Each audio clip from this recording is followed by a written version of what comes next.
Assalamualaikum warahmatullahi wabarakatuh. Sampurasun wargi Jabar. Rampes. Nepangkeun ID Talk ini adalah program terbaru dari Jabar Express.id yang nantinya akan ada beragam program. Salah satunya ini ID Talk Maung Bandung yang spesial kami persembahkan untuk klub tercinta asal kota Bandung, asal Jawa Barat, yaitu Persib Bandung. Nah, oh iya, kami juga lupa. Selamat menunaikan ibadah puasa bagi yang menjalankan. Gak kerasa Kang, sekarang kita udah hari ke-29 gitu ya. Yes, last ya. Iya, detik-detik terakhir gitu kan, additional time lah kalau itu. Nah, ngomong-ngomong tentang puasa nih, Kang, yang nggak kerasa ini, Persib juga udah nggak kerasa nih puasa gelar kan. Ya, betul. Udah hampir mau 10 tahun gitu, berarti tahun depan ya. Ya. Akhir kan kita 2014. Betul. Ya. Nah, untuk edisi pertama ini atau episode pertama ini, Maung Bandung Talk ini kan kita kedatangan atau menyambangi rumah Kang Arlan Sida, seorang dosen dan juga seorang bobotoh sekaligus dia seorang sekjen dari Viking Persib Club. Gimana Kang Damang? Alhamdulillah. Gimana saumna lancar Kang? Alhamdulillah lancar. Menarik. Nah Kang, langsung saja ya. Persib itu kan dari 2 tahun terakhir ini sebetulnya peluang itu terbuka gitu Kang. Banyak. Untuk mengakhiri atau paceklik juara atau paceklik gelar ini. Mengakhiri puasa. Tapi ternyata tahun kemarin kita harus puas sebagai runner up. Dan tahun ini kita harus puas di posisi ketiga gitu. Nah itu kan komentarnya sedikit soal itu. Ya saya pikir gini ya, Persib ini setiap tahun materi pemain ini tidak pernah di bawah rata-rata. Ya, jadi artinya kalau kita melihat Persib dari mulai belanja pemain sampai kepada pemilihan pelatih itu selalu di atas rata-rata tim tim lain gitu ya. Jadi artinya sebenarnya kalau dikatakan bahwa Persib dari 2 tahun ke belakang itu siap untuk juara, ya jelas kita punya kans atau harapan itu, utamanya di tahun ini, ya di tahun ini. Tapi ya lagi-lagi kalau berbicara Persib misalnya, itu memang kita belum pernah menemukan konsistensi. Jadi artinya naik turunnya gitu ya, turbulensi di timnya itu tinggi sekali. Jadi saya bisa mengatakan memang ada sesuatu yang bukan ada sesuatu yang aneh, tapi ada sesuatu yang lain ketika pemain ada di Persib. Gitu. Selalu saja persoalannya itu adalah di match terakhir. Penentuan gitu. Jadi selalu seperti itu. Gitu. Jadi saya tidak tahu apa yang sebenarnya terjadi, tapi paling tidak adalah merawat asa juara itu harusnya dari awal sudah kuat. Ya tadi nguatin dari Kang Arlan gitu bahwa Persib itu dari materi pemain, pelatih itu bukan kaleng-kaleng gitu Kang ya. Ini adan dulu atau gimana ini? Boleh, adan dulu. Adan dulu ya? Adan dulu ya. Oke, siap. Oke, kita lanjut. Tadi kita kepotong dulu menunggu adan duhur. Tadi kan ngobrolin tentang materi pemain Persib itu dari tiap tahun, dari tiap musim itu bukan kaleng-kaleng Kang ya. Ngedatangin Luis Milla apalagi tahun ini yang dimana itu pelatih grade A yang pernah membawa timnas Spanyol U21 juara Piala Eropa gitu.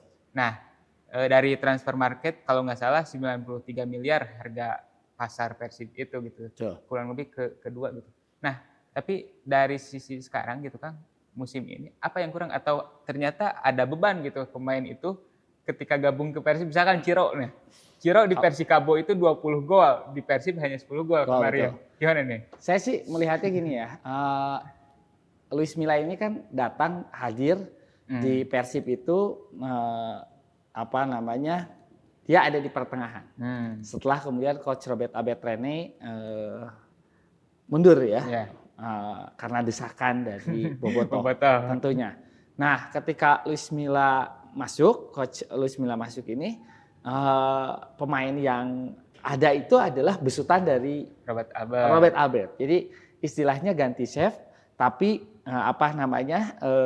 bumbunya masih punya warisan lah. Ya, jadi sehingga Coach Milla mungkin ya meracik dengan bumbu yang ada lah gitu kan. Artinya mencoba untuk berstrategi dengan pemain yang sudah dipilih oleh oleh Coach Albert Rene gitu. Jadi saya melihat bahwa apa yang telah dilakukan oleh Coach Milla ini sebenarnya sudah menunjukkan sesuatu yang positif buat Persib pada saat itu. Terbayang kalau misalnya posisi kemarin pergantian pelatih tidak ada, Persib saya yakin akan terpuruk karena banyak sekali tekanan. Nah, kalau kemudian kita melihat bagaimana Ciro atau beberapa pemain ketika masuk di Persib, saya pikir di Persib itu pemain itu sebenarnya yang penting itu bukan hanya sekedar skill, tapi kemudian mentality ini menjadi aspek, kalau menurut saya menjadi aspek yang paling utama di Persib, karena menghadapi ribuan jutaan bobotoh yang kemudian yang selalu berharap dalam setiap pertandingan itu menang, gitu kan? Jadi ya tidak bisa dikatakan bahwa itu beban, tapi itulah yang kemudian menguatkan mental pemain. Kalau kemudian pemain bisa mengolah, idealnya seperti itu, betul, gitu kan? Bisa mengolah mental gitu ya. Karena bobotoh itu sangat, kalau saya itu melihat bahwa setiap dalam pertandingan yang diinginkan oleh bobotoh itu adalah bermain fighting dan kemudian memenangkan pertandingan gitu. Ya istilahnya nggak kelemar-kelemar lah gitu. Saya sih melihatnya. Sebelum kita melangkah ke Luis Milla gitu Kang ya, gimana kiprahnya di Persib dalam kurang lebih satu musim kurang gitu. Satu musim kurang ya. Satu musim kurang, karena kan Coach Robert itu kalau tidak salah dari laga Bayangkara, kemudian Madura, Borneo, lalu lengser kalau nggak salah ya. Di situ kurang lebih tanggal 10 Agustus. 10 Agustus. Nah, tepat nggak sih gitu Robert Albert didepak oleh, atau gimana lah, didesak bobotoh untuk mundur gitu? Ya, saya pikir bobotoh menilai Coach Robert ini pada posisi yang objektif ya. Objektif. Jadi walaupun pada saat itu kan seri gitu ya. Tapi kan bobotoh melihat betul bagaimana kemudian kiprah tim ini lama kelamaan khawatir itu mengalami penurunan. Gitu loh. Jadi ada banyak perbedaan lah. Di tangan Coach Albert Rene misalnya, Dado itu tidak jadi apa-apa. Tapi di Luis Milla, Dado itu pemain kunci. Jadi ada beberapa hal yang kemudian memang beda selera, beda pelatih, beda selera strategi bermain. Namun kalau ditanya, apakah desakan dari bobotoh ini tepat? Saya pikir ini tepat, tepat sekali. Bagian dari yang bobotoh ini bagian dari tim ya, jadi tim kebanggaan, dan kemudian bagaimana manajemen ya pada saat itu ya mereka harus mendapatkan balancing balancing power lah ya, jadi kontrol ya, ada kontrolnya gitu. Jadi sehingga manajemen menganggap wah ini masih bagus gitu, tapi bobotoh melihat bahwa ada sesuatu yang nggak beres. Desakan inilah yang kemudian menurut saya adalah sesuatu yang objektif dan kemudian positif, dan sehingga akhirnya manajemen mau gitu ya mendengar dalam tanda kutip, walaupun akhirnya Rene mundur. Gitu. Ya teknis mundur dan lain sebagainya ya bobotoh tidak perlu tahu, ya terserah itu. Tapi kemudian mengambil keputusan Coach Milla masuk, ya ini adalah sebuah keberuntungan kalau menurut saya. Ya. Nah itu masuk ketika Luis Milla diumumkan gitu kan Robert udah nggak ada, itu jadi kejutan atau gimana tuh dari Akang sebagai bobotoh gitu? Kalau saya sih melihat bahwa ya saya sih terus terang ya, jujur sekali, saya nggak terlalu tahu Coach Milla selain dia adalah melatih timnas dan kemudian bawa juara Spanyol dulu. Iya. Jadi sisanya saya ngeblank. Ya. Jadi nggak tahu. Jadi pas ketika Coach Milla, orang banyak membicarakan Coach Milla ini pasti Coach Milla. Saya bilang Coach Milla ya sudah gitu. Jadi mungkin bagi sebagian orang yang tahu betul Coach Milla kiprahnya mungkin akan sangat wah keren sekali gitu. Tapi kalau saya sih menganggap bahwa oh ya Coach Milla gitu penggantinya. Tapi kan faktanya itu bahwa Coach Milla itu selalu gagal kalau di level klub kan. Ya, itu salah satunya. Dan saya nggak tahu itu. Pokoknya pas ketika pertandingan waktu itu saya ingat betul Persib main di Makassar. Tapi Coach Milla tidak bisa. Alasannya kesehatan. Dan kemudian Persib habis di sana ya. Di 5-1 di Makassar. Setelah itu kemudian ada perbaikan mulai naik. Ada sebuah konsistensi yang dimainkan oleh Coach Milla gitu. Jadi saya pikir ini pelatih bagus. Kalau saya jujur ya, saya cuma tahu Coach Milla sebatas itu. Jadi nggak sampai ada teman-teman saya yang kiprahnya tahu banget, wah dia melatih mulai para pandit gitu. Ya, itu luar biasa itu kalau itu dia. Ini mah obrolan bobotoh ya Kang sama bobotoh. Nah Kang, Luis Milla datang itu berarti pertandingan pertama itu kalau tidak salah lawan lawan Rans ya. Setelah pulang dari Makassar langsung Rans ya. Dari situ mulai naik, kemudian konsisten kurang lebih 16 pertandingan gitu kan. 16 pertandingan tidak terkalahkan, unbeaten. 16 pertandingan tidak terkalahkan dan konsistensi, semangat pemain juga ruang ganti enak gitu. Situasi ruang ganti juga enak. Coach Milla juga saya pikir selalu memberikan instruksi yang powerful gitu di pinggir lapangan gitu sehingga pemain benar-benar diberikan kepercayaan diri kalau saya lihat sehingga beberapa pertandingan merasa bahwa ada asa untuk juara pada saat itu. 16 pertandingan banyak kan tidak pernah terkalahkan. Mungkin ini rekor kan ya, tidak salah ya. Udah ngalahin rekor Robert Albert musim lalu kalau salah. Udah pastilah itu pertandingan itu. Setiap pertandingan selalu memberikan suguhan atraktif, enak ya. Kemudian cara bermain juga menjadi seperti kembali ke era kejayaan lah. Dari kaki ke kaki kan kita lihat tek wah itu main sangat atraktif sekali. Luar biasa lah pada saat itu. Nah, kemudian saya melihat ya asa juara itu ada gitu, pada saat itu. Berarti waktu itu optimis gitu. Saya masih optimis. Walaupun saya merasa bahwa agak deg-degan gitu ya, karena beberapa kali pertandingan walaupun menang tapi agak dramatis, agak deg-degan gitu pada saat itu gitu. Kadang di menit-menit akhir kita alhamdulillah bisa balas gitu kan, dan kemudian pokoknya ada beberapa pertandingan yang agak mengkhawatirkan atau pelatih lain sudah mulai membaca cara bermain Persib gitu. Nah, Kang, 16 pertandingan tak terkalahkan, kemudian kalah lagi di tangan PSM. Nah, itu yang kemudian akhirnya menjadi tersungkur mulai dari pertandingan lawan PSM ini memang PSM kan luar biasa lah ya. Ya kita tidak bisa menapik juga ya. Permainan PSM begitu terstruktur dan kemudian semangat juangnya. Pemain muda, anak-anak mudanya juga cukup luar biasa gitu kan ya. Nah, ketika kekalahan lawan PSM seolah asa itu mulai pudar, loh kok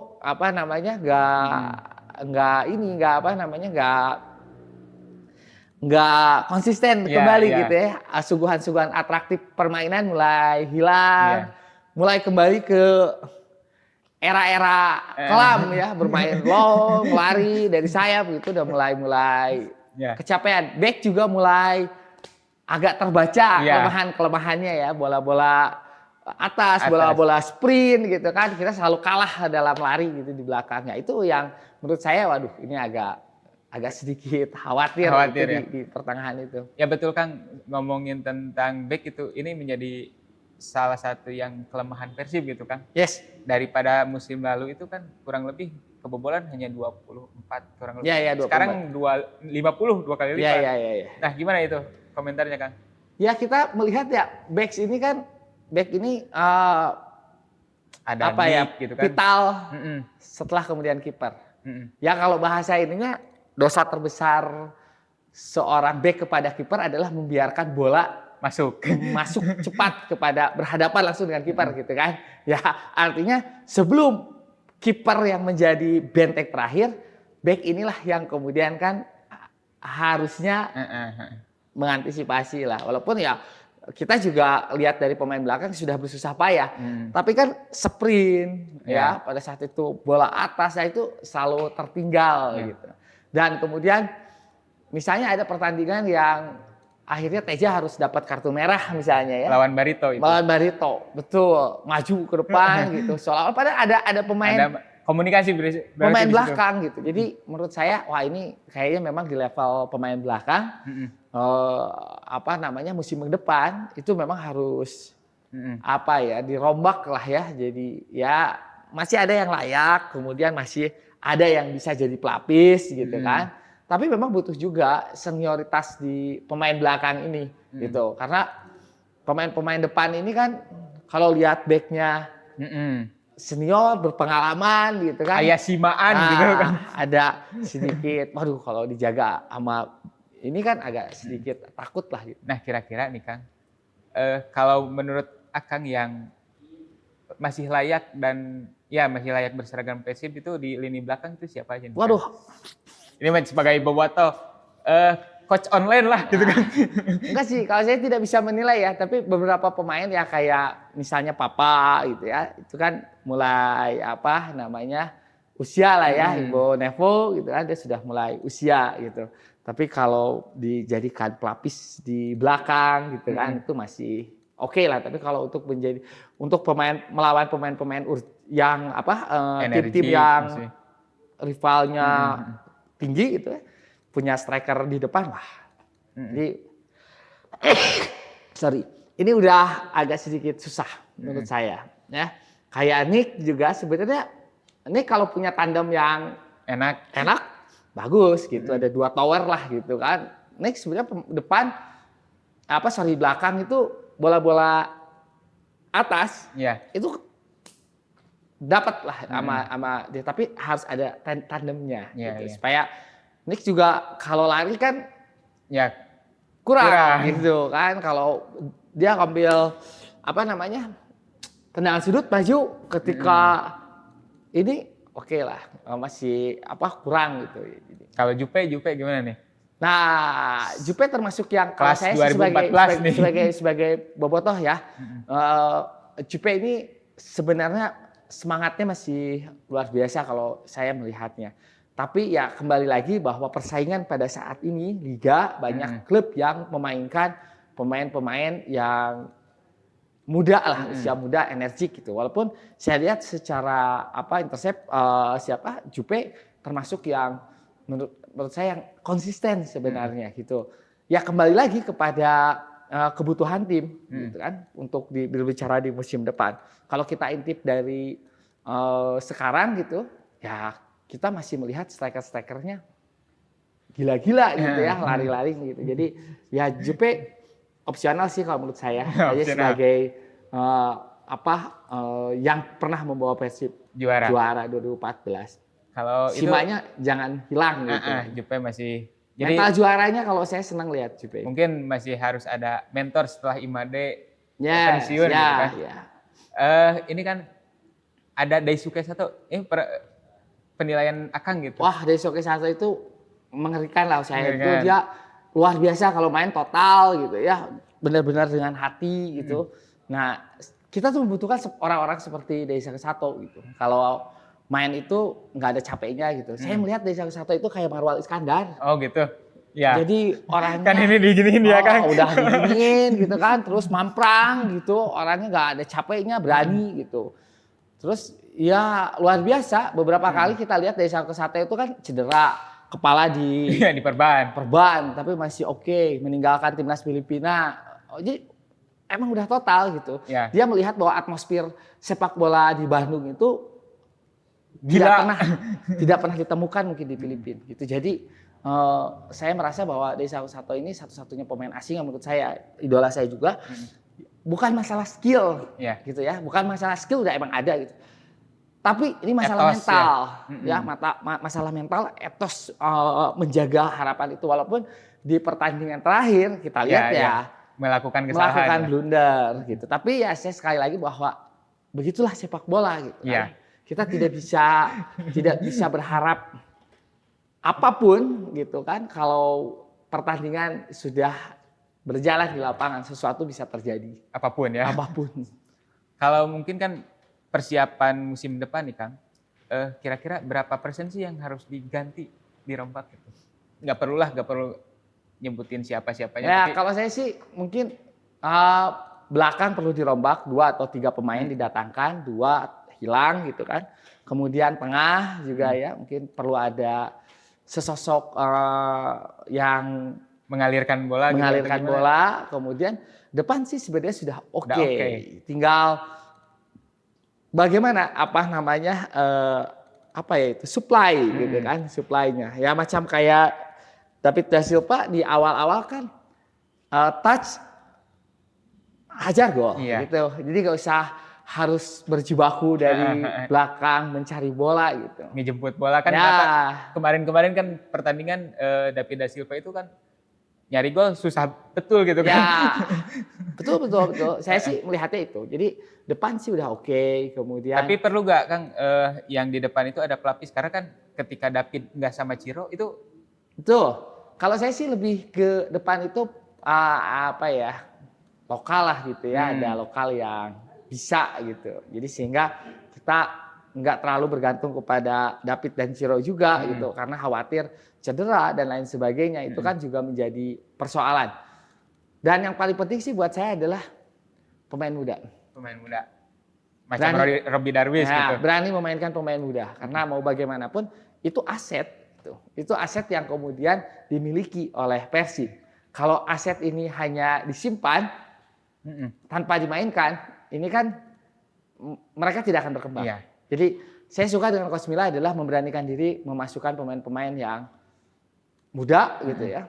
Ya terus dikasih kepercayaan, ada Kakang, ada Robi gitu. Wah itu luar biasa. Ya next Coach Milla bisa memasukkan lagi pemain muda gitu. Jadi kita nggak terlalu khawatir gitu. Di Persib kita tidak berbicara Persib musim depan, tapi kita juga punya investasi Persib di masa yang akan datang Kayak Habita gitu Kang ya. Kalau lihat misalkan Persija dengan para pemain muda, energik dan Persib dari kalau misalkan diklat Persib itu bisa dimaksimalkan, itu malah lebih luar biasa ya. Ya, karena saya sih yakin sekali ya, mungkin hampir Bandung ini tidak akan pernah kehabisan talenta pemain sepak bola. Bahkan tim-tim yang lain saya pikir masih sering mengincar pemain-pemain muda dari diklat Persib lah, dari Persib lah gitu. Karena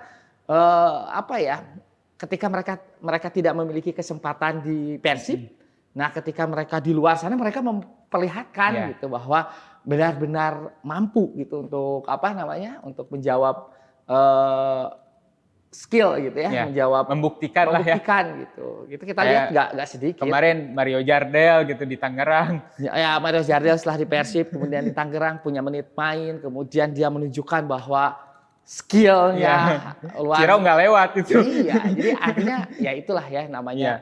Saya sekali lagi bahwa pemain-pemain muda di Bandung ini tidak akan pernah kehabisan lah kita nggak usah khawatir.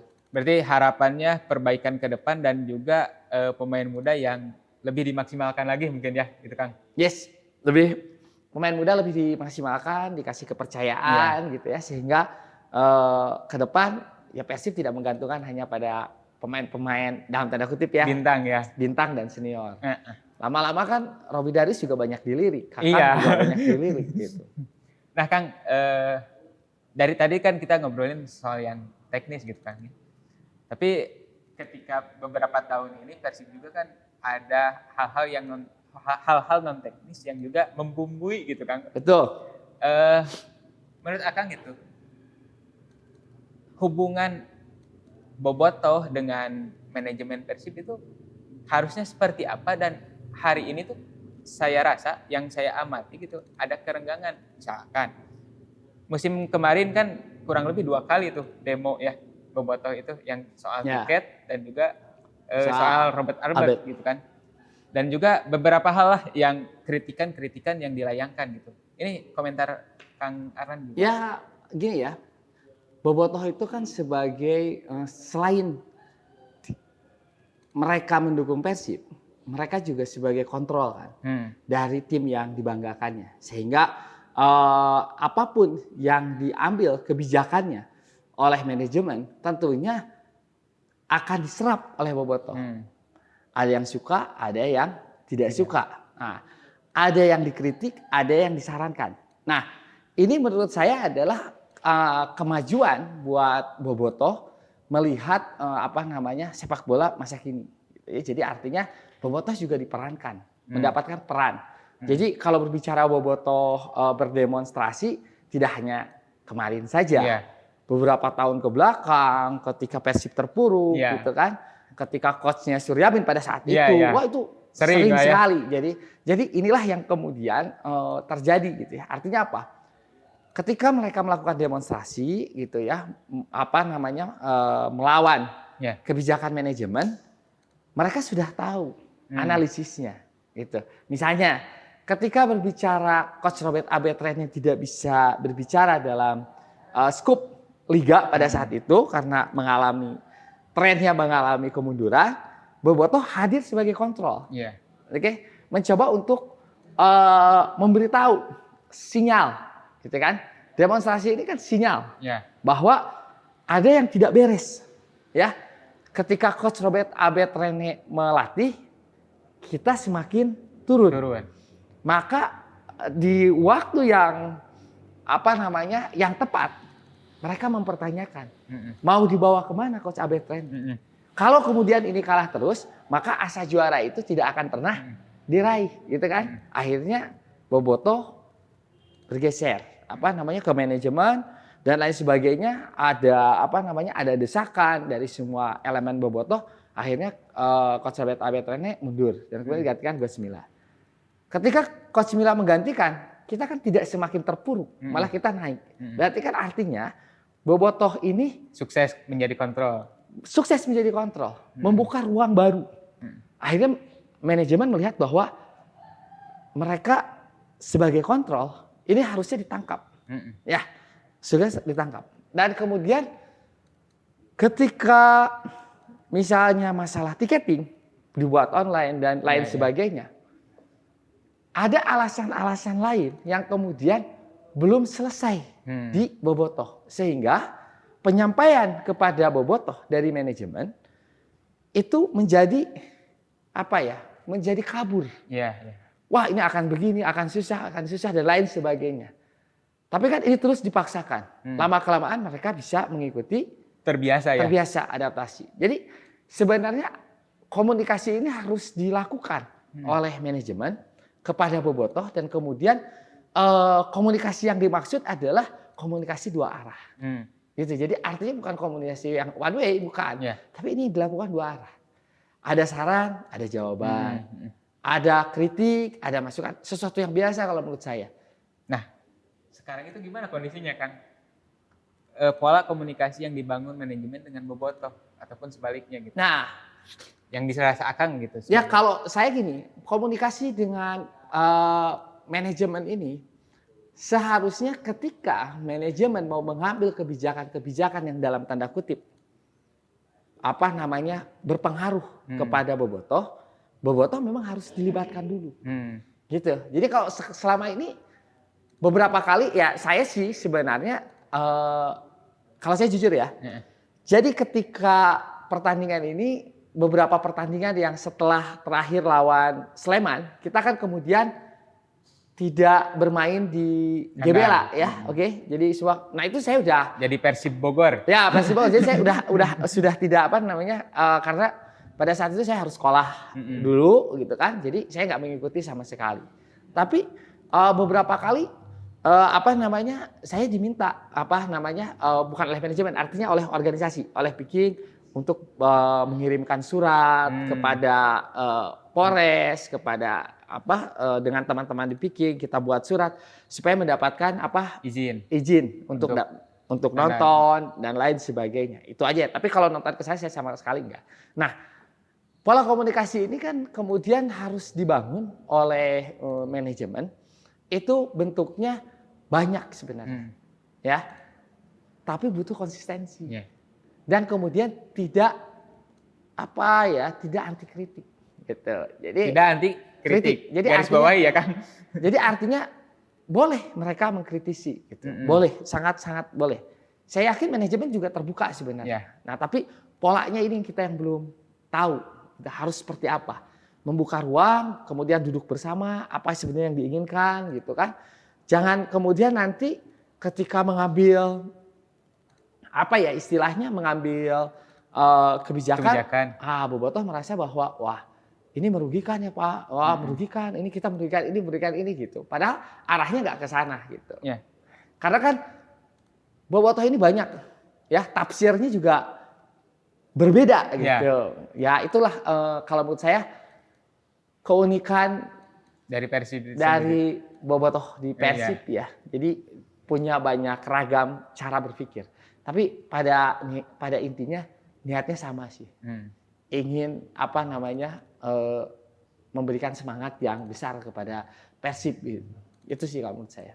Nah, karena tadi kan ngebahas tentang bobotoh itu banyak kalangan atau banyak komunitas, banyak kelompok, tapi tetap tujuannya itu satu, yaitu ingin Persib juara lagi gitu kan, berprestasi gitu. Betul. Tapi sekarang kan trennya itu dari media sosial atau di ada dugaan, ya kan ini dugaan nih kan, ada dugaan manajemen itu dalam tanda kutip nyewa buzzer gitu kan. Ya. Nah itu gimana penilaian akan? Wah kalau saya sih masalah buzzer, kalau saya kebetulan dosen ini ya politik. Iya. Buzzer saya sengaja nanya ini. Buzzer ini kan kalau di dunia politik sesuatu yang biasa ya untuk membuzz gitu ya. Ya kalau kita lihat, saya tidak bisa melihat dugaan ya dan membaca dugaan. Tapi kalau menurut saya buzzer ini ya bisa saja hadir. Kalau dilihat hadir memang faktanya kita juga tidak bisa buktikan gitu ya. Apakah ada betul terlihat ada sebagai buzzer atau kemudian orang-orang yang sengaja gitu seolah-olah menjadi buzzer hanya ingin suasananya menjadi keruh gitu. Bisa jadi karena kalau dalam politik itu juga suka terjadi gitu. Seolah dia buzzer padahal dia bukan. Tapi bagaimana kemudian dia bekerja untuk memperkeruh situasi atau suasana gitu. Nah itu yang kemudian sulit untuk dibuktikan kalau menurut saya. Tapi kalau saya melihat, kalaupun ada untuk apa? Untuk apa? Kalau buzzer dalam politik tentu ada kepentingannya. Kalau kepentingan elektoral gitu. Iya, ada kepentingan elektoral untuk diamankan atau kemudian untuk dinaikkan. Itu di dalam politik lumrah karena berbicara power. Tapi kalau ini untuk apa? Tidak ada yang harus kemudian dipertahankan gitu. Sedemikian rupa gitu. Untuk apa? Kalau saya sih buat apa juga gitu ya. Untuk membayar buzzer gitu. Kalau misalnya terjadi ya. Tapi kalau saya melihat kayaknya kalau dilihat dari kepentingannya buat apa gitu. Untuk apa gitu. Kalaupun ada untuk apa? Hanya untuk memperkeruh suasana ngapain saya bilang. Ya enggak? Iya. Karena bobotoh sendiri mereka juga sudah pintar gitu. Kan buzzer ini biasanya kalau dalam politik ya, Mas. Buzzer ini menyerang kepada orang-orang yang pendidikan politiknya masih rendah gitu ya. Tingkat literasinya rendah gitu. Untuk itu kita buzz, mereka terpengaruh. Dan mereka akhirnya menjadi bagian dari buzz gitu kan. Benar nggak? Kelompok pendengung gitu kan. Nah, betul, dia menjadi kelompok pendengung. Tapi kalau kalau di olahraga untuk apa? Karena mereka sudah melihat gitu. Mereka sudah menganalisis, mereka tahu faktanya gitu. Jadi untuk apa? Untuk apa ya kan? Saya sih bukan menafik bahwa apakah ada buzzer atau tidak buzzer, tapi kalaupun ada untuk apa? nggak efektif kalau menurut saya gitu, nggak efektif sama sekali. Karena seorang supporter itu adalah ekspresif. Ya. Supporter itu ekspresif, Mas. Ya. Jadi nggak bisa supporter itu kemudian kamu harus begini, kamu harus begini, kamu harus begitu. Nggak bisa, Mas. Supporter itu adalah nyawa supporter itu adalah ekspresivitas. Ya. Kalau menurut Kang Jen RS itu kan gini, ketika seseorang mengidolakan sepak klubnya, kemudian dia menyaksikan langsung dan berekspresi, dialah itu manusia sesungguhnya. Betul, saya sepakat. Jadi ketika saya seorang dosen nonton sepak bola, saya tidak bisa membawa label dosen pada saat itu, karena disitulah kemudian ekspresivitas saya keluar. Saya berhak untuk kemudian marah, saya berhak kemudian untuk kecewa, saya berhak untuk kemudian memaki, saya berhak untuk apa-apa karena ini ekspresif. Dan kemudian selama kemudian ekspresivitas saya tidak mengganggu orang lain dan kemudian tidak mengganggu tim, saya bebas dong. Saya free dong di sana. Saya sebagai orang supporter pada saat itu, saya tahu resikonya. Kan nggak mungkin juga, wah Pak Arlan ini dosen tapi gitu. Oh, nonton sepak bolanya marah-marah terus, kemudian buka baju, apa tidak akan luntur ke dosennya? Ya nggak masalah aku, karena di dalam stadion, saya punya hak untuk mengatur diri saya sendiri. Sebagai supporter kan? Sebagai supporter, saya tidak bisa diatur oleh siapapun, gitu. Dan saya tahu resikonya, yaitu. Jadi menurut saya seorang supporter ini pemikirannya kalau dilihat di Bandung ya, jadi kalau kita berbicara bazar, pemikirannya udah luas, udah nggak bisa lagi, nggak bisa dibodohi gitu kan? Nggak bisa, kemudian nggak bisa dibodohi, nggak bisa diatur gitu, udah nggak bisa. Mereka punya bahasa kasarnya, mereka punya ismenya sendiri. Nah, ngomongin soal bazar itu kan memang ada dugaan dan banyak hal lah. Tadi menurut Kang Arlan gitu bahwa untuk apa gitu kalau memang Persib itu memakai bazar gitu kan. Nah, beberapa bulan kemarin itu kan ada yang menguliti gitu. Siapa sih pemilik akun-akun ini? Ternyata itu pernah mendengar kan? Ya, tapi ya betul. Itu kan faktanya ya. Artinya ketika dikuliti, oh ini ternyata ini orang ini ada Mas ini gitu ya, banyak hal. Kalau menurut saya ya, orang-orang seperti itu mengalami kemunduran dalam mencerna sepak bola sesungguhnya.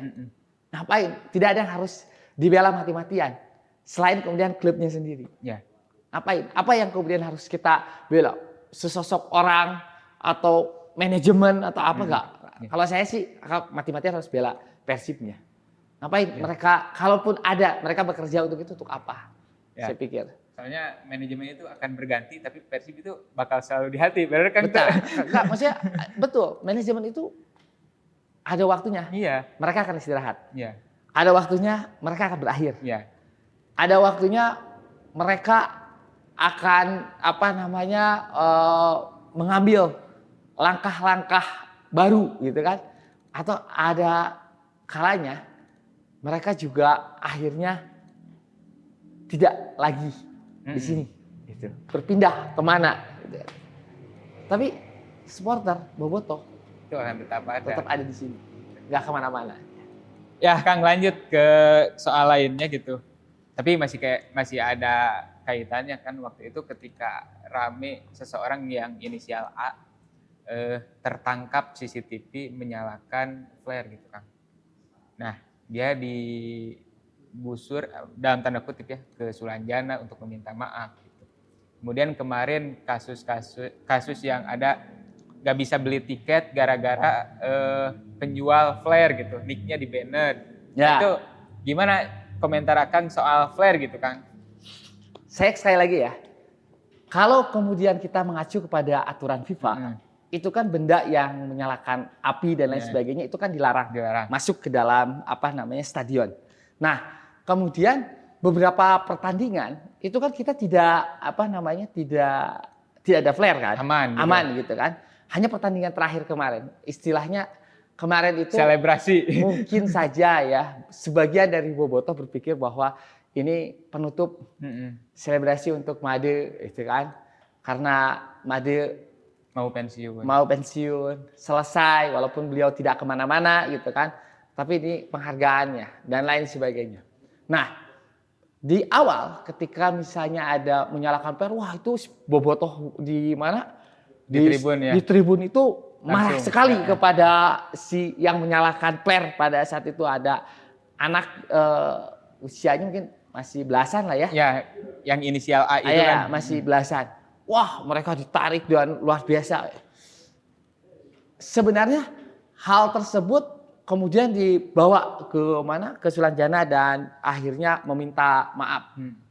Kemudian banyak sekali dukungan dari bobotoh. Wah, meminta maaf dan sebagainya. Kalau saya sih merasa bahwa kalau masih ada yang menyalakan flare, ada usaha preventif yang kemudian harus dilakukan secara kontinu oleh manajemen.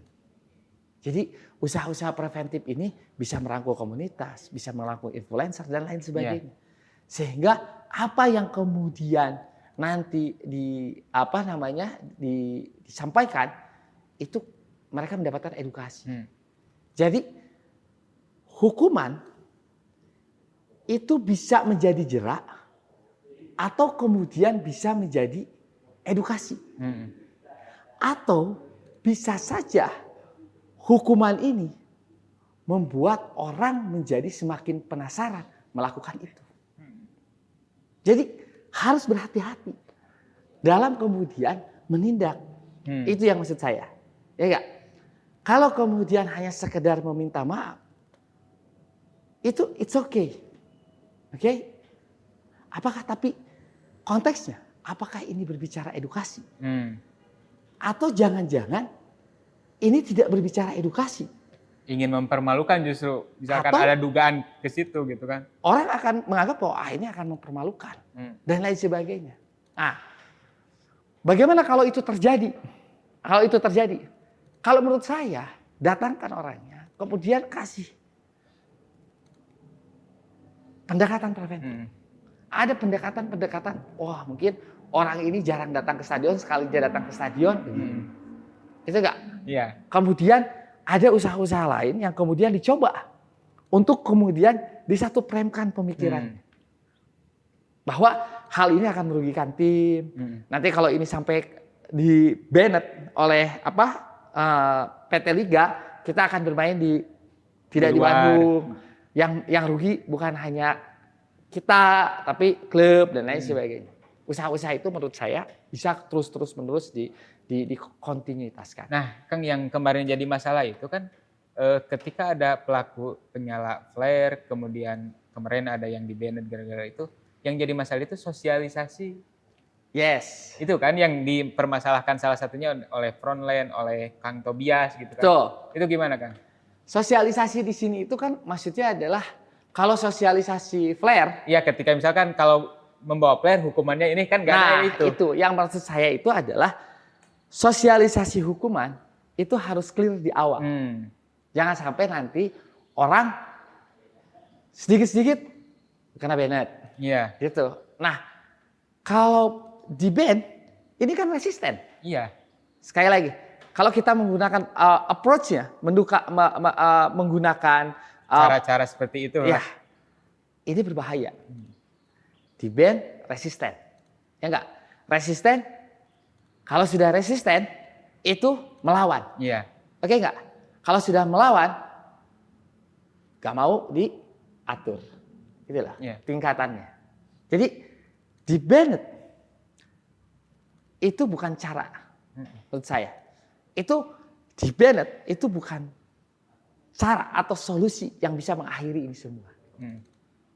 Ada cara-cara lain adalah ketika misalnya kita tahulah kalau misalnya pertandingan terakhir itu kan seperti lepas, rindu gitu ya. Sayonara ada di situ itu terkadang ada pesan bahwa apalagi kemarin kalah gitu kan. Diakhiri dengan tidak indah gitu kan, sehingga wah banyak hal lah gitu ya. Jadi menurut saya adalah apa yang dilakukan, solusi ini penting. Kemudian sosialisasi ini penting, diberitahukan bahwa begini loh penyalaan flare, kita mendapatkan izin dari kepolisian, bahwa kepolisian mendapatkan izin, misalnya menggunakan GBLA dengan catatan begini, orang tahu transparansinya. Oh gini, karena kan mau tidak mau, status pertandingan kita kan ada di bawah kepolisian. Di Indonesia ini kan agak-agak lain seperti itu. Jadi harus di bawah kepolisian. Kepolisian punya wewenang untuk mengeluarkan dan